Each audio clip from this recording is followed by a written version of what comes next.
Vacation Betrayal. How I exposed my brother's lies and watched his world crumble. I never imagined I'd be the kind of person to lend a substantial amount of money to anyone, especially my brother. But when Michael called me, his voice thick with tears, telling me he was facing eviction due to unpaid rent, my heart sank. I couldn't ignore his plea. "It's only temporary, Sarah," he sobbed. "Just a little help to cover the rent, and I'll pay you back as soon as I can." He sounded genuinely desperate, so I relented.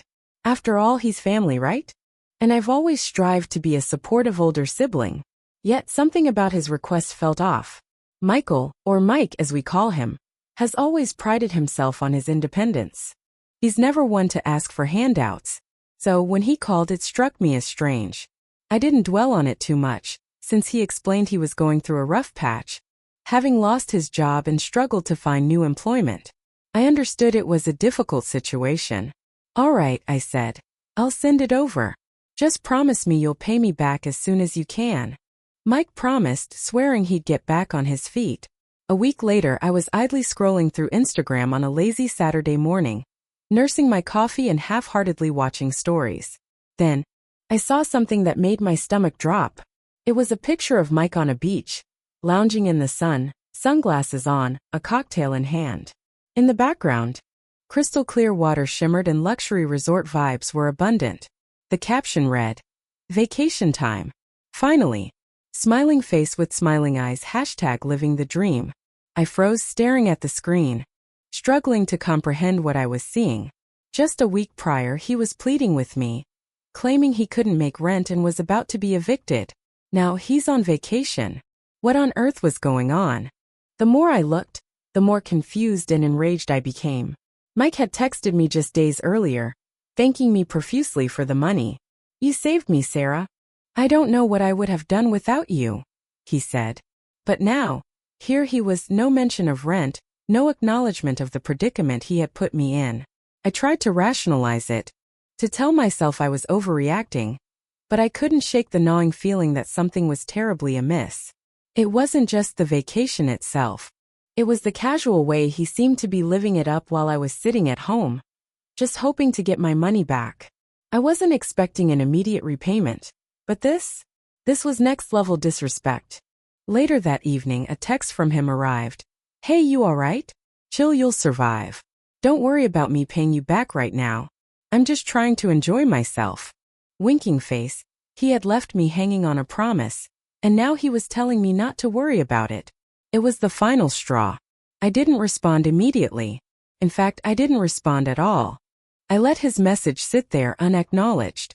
I refused to engage. Instead, I let it sink in. He thought he could get away with it, that he could use me for a quick loan, and then dismiss me without a second thought.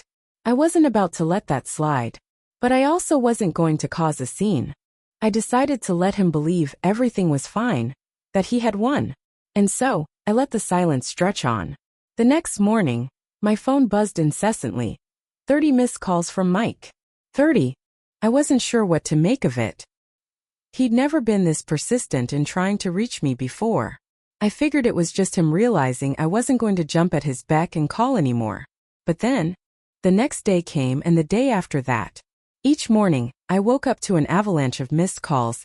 50, 60. My phone was practically vibrating off the table. I started intentionally ignoring his calls. It felt good. He was starting to feel the pressure I had been under when he promised he'd pay me back. And yet that sense of unease lingered. Was I doing the right thing by letting him twist in the wind like this? But what really surprised me was that he wasn't giving up.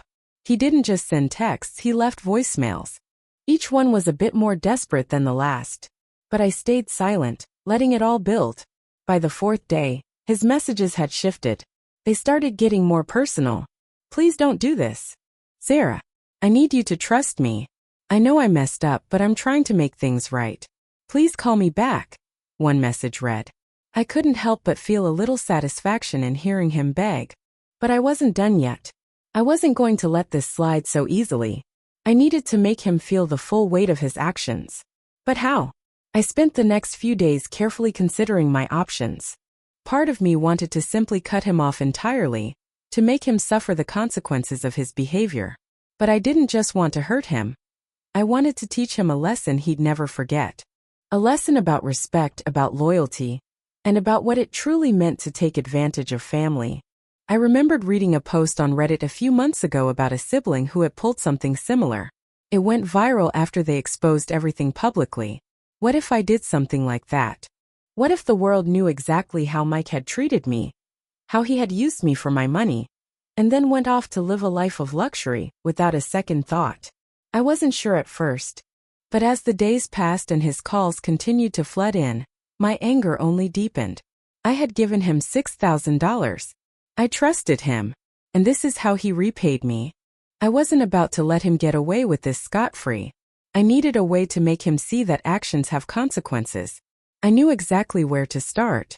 Mike had been bragging about his vacation on social media, the same place where I saw those incriminating pictures of him sipping drinks by the beach.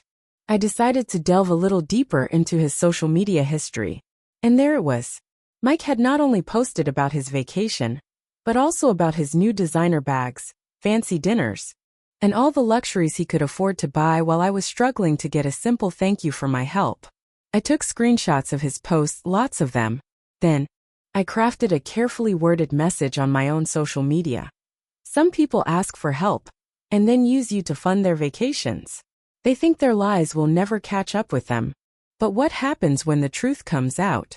I didn't tag Mike directly, but I made it abundantly clear who I was talking about. The post gained traction quickly. Friends and family started commenting. My phone began buzzing incessantly with people questioning what was going on, asking for details. Some of my friends knew the situation, but most of them didn't. This wasn't just me venting anymore. It was me making a public statement. Mike must have seen it almost immediately because within hours, he was calling again. This time, the desperation in his voice was unmistakable. He wasn't even pretending to be calm anymore. "What the hell is this, Sarah? Why are you airing our dirty laundry online?" he shouted. But I didn't respond right away. I didn't want to give him the satisfaction of thinking I was rattled. Instead, I let the silence stretch between us, knowing how uncomfortable it was making him. Then, I finally spoke calmly and deliberately. "You made a choice, Mike. You thought you could take advantage of me, use me to fund your vacation, and brush me off like I didn't matter. You think this is just about the money, but it's not. It's about respect, and you have none for me." I heard him exhale sharply on the other end of the line. For a moment, I thought maybe he was going to apologize. Maybe he'd finally get it.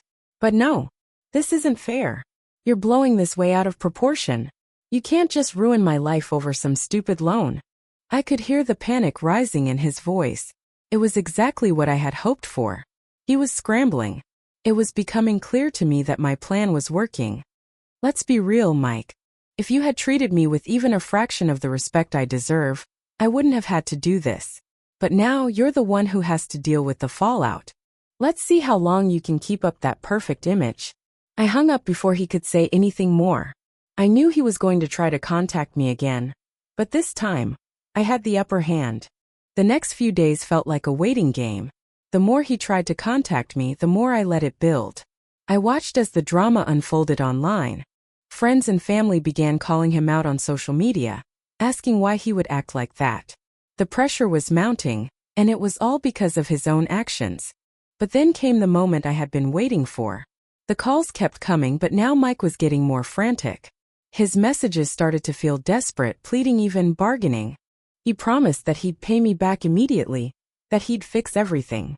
But by now, I wasn't interested in hearing his excuses.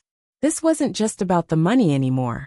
It was about him understanding that he couldn't get away with treating me like this. But I didn't respond. I didn't have to. The damage had been done. And it wasn't just to our relationship. It was to his reputation. By the 5th day, everything had escalated. I wasn't the only one calling out Mike now.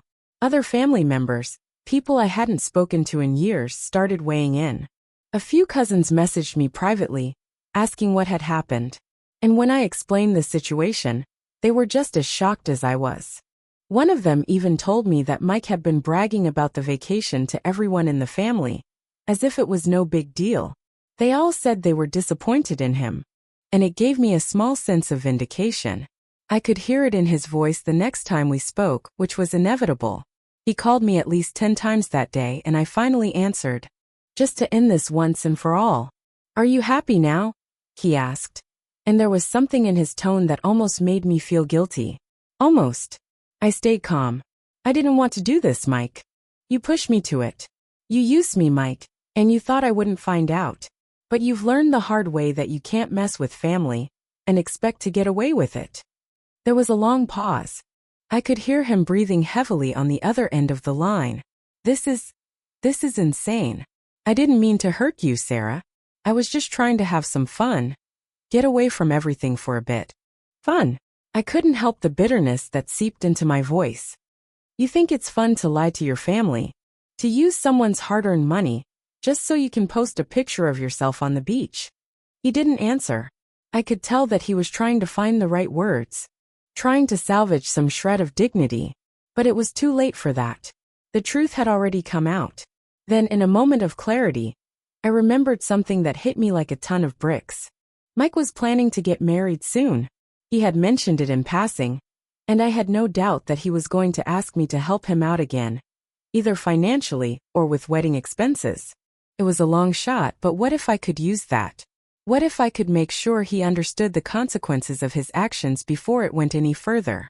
So I asked him, "You really think you deserve my help after everything? After you took my money and used it for your vacation?" I could hear the panic creeping into his voice again. "No. Of course not. I messed up, Sarah, and I'm sorry. I really am." The words felt hollow to me, and I wasn't sure if I should believe him anymore. But I was willing to give him a second chance. "I don't know, Mike. You've burned a bridge with me, and I'm not sure it can be fixed." He tried to backpedal, saying everything he thought would make me change my mind, but I was already over it. His apology was just a way for him to get me to back off so he could keep on living his carefree life. But I wasn't having it.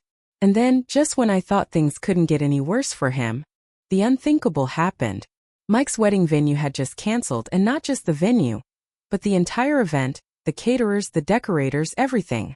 It was like some cosmic karma had stepped in and delivered its own brand of justice. The timing couldn't have been worse for him. I sat there in disbelief, my phone buzzing with notifications. The universe giving me this gift at the perfect moment. I couldn't help but smile, but I quickly wiped it away. This wasn't just about me feeling like I'd won. This was about teaching him that his actions had consequences. He had used me, he'd lied, and now he was facing the fallout.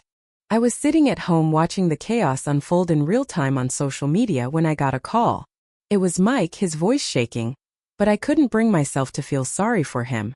"Do you know what just happened?" he asked, breathless. "Yeah, I saw. Looks like your wedding's off," I replied, trying to keep my tone even. Inside I was grinning, but I didn't let him hear it. Mike's voice dropped, and I could feel the weight of his desperation in every word. "You have to help me, Sarah. Please. I can't afford to lose everything. The wedding is ruined. I need you to fix this. You're the only one who can make it right." I could hear the panic rising in his voice. It was like a tidal wave crashing against the shore. And I was the only one standing on dry land. I wasn't just hearing his desperation. I was feeling it. He needed me now, just like he had needed me before. Only this time, I wasn't going to swoop in to save him. "You want me to fix this?" I said, my voice cold. "After everything you've done to me? After how you treated me?" "No, Mike. You made your bed. And now you get to lie in it." He tried to reason with me, throwing out every excuse, every apology he could muster. But there was something in his voice. Something that told me he had learned nothing. This wasn't a lesson for him. It was just another hurdle to overcome. But I wasn't ready to let him off the hook, not yet.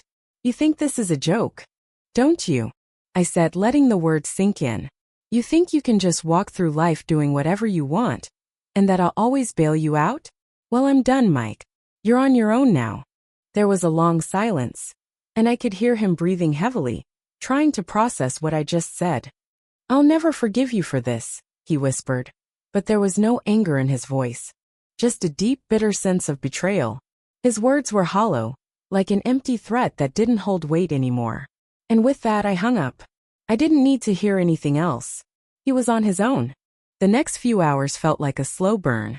News of the wedding cancellation spread like wildfire.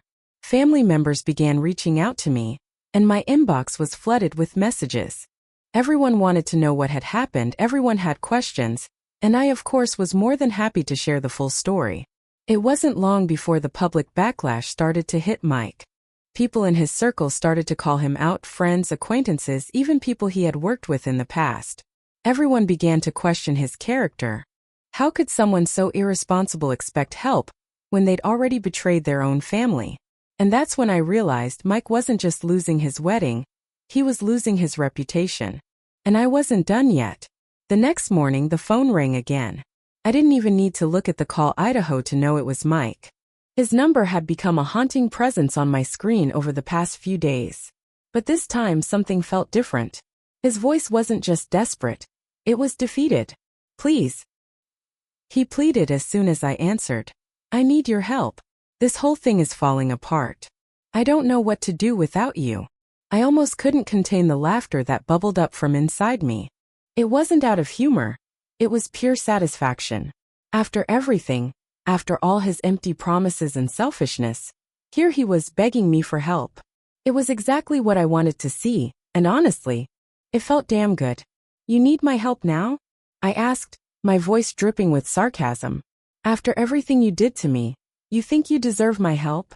There was a crack in his voice. He sounded so broken, so small. I almost felt sorry for him, but only for a split second. I quickly shook that thought out of my mind. This wasn't about sympathy. This was about him facing the consequences of his actions.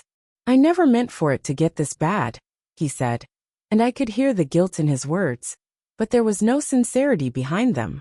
He was trying to play the victim now, trying to turn the tables, and make me feel like I was the one in the wrong for not helping him out of his mess. Do you realize how ridiculous you sound right now? I chuckled. You've ruined your wedding, ruined your reputation, and now you want me to just fix it like nothing ever happened? He stammered, unable to answer. I could feel the weight of his humiliation pressing down on him, and I couldn't help but enjoy the moment. He had always been the golden child, the one everyone looked up to. He thought he could do whatever he wanted without consequences, but now he was on the receiving end of the very thing he dished out for years: betrayal and abandonment. I'm sorry, he said, his voice barely above a whisper. I'm so sorry. I was wrong. Please, I don't know who else to turn to. I let the silence hang between us for a moment, letting the desperation in his voice wash over me like cold water. He wasn't the strong, confident brother I used to know. He was a man who had made one mistake after another, and now he was paying for it. You want me to fix it, huh? I finally said, my voice low. Tell you what, Mike. You should have thought about all this before you went on vacation and acted like everything was fine. You should have thought about it before you made me the bad guy in all of this. Please. I'll do anything, he begged. I'll pay you back. I'll make it right, I promise. I couldn't hold it in anymore. I laughed. It wasn't a soft laugh. It was loud, mocking, almost cruel. You think I'm going to believe that? You think you can just snap your fingers and make everything go back to normal? His silence spoke volumes. I could practically hear him cursing me in his head. But I didn't care. This was exactly what he deserved. For years, he had taken advantage of my kindness, expecting me to be there whenever he needed something. Well, now the tables had turned, and it was his turn to suffer. And then, in the midst of all his pleas, something changed. It wasn't his tone, it wasn't his apology. It was the realization that he wasn't going to get what he wanted. The realization that no matter how much he begged or how much he pleaded, I wasn't going to help him. You've lost everything, Mike, I said coldly. You ruined your wedding, your reputation. And now you've lost me. You can't buy that back with empty promises. He fell silent, and for the first time in our entire conversation, I could hear the sound of his defeat. It was the sound of a man who had been beaten, who had finally understood the price of his arrogance. Goodbye, Mike, I said, my voice final. There was no more room for discussion, no more room for forgiveness. I hung up the phone without another word. As I look back, I can't help but wonder, was I wrong to let him suffer the consequences, or was this the wake-up call he truly needed? What do you think? Was I right to stand my ground, or should I have helped him out? Let me know in the comments.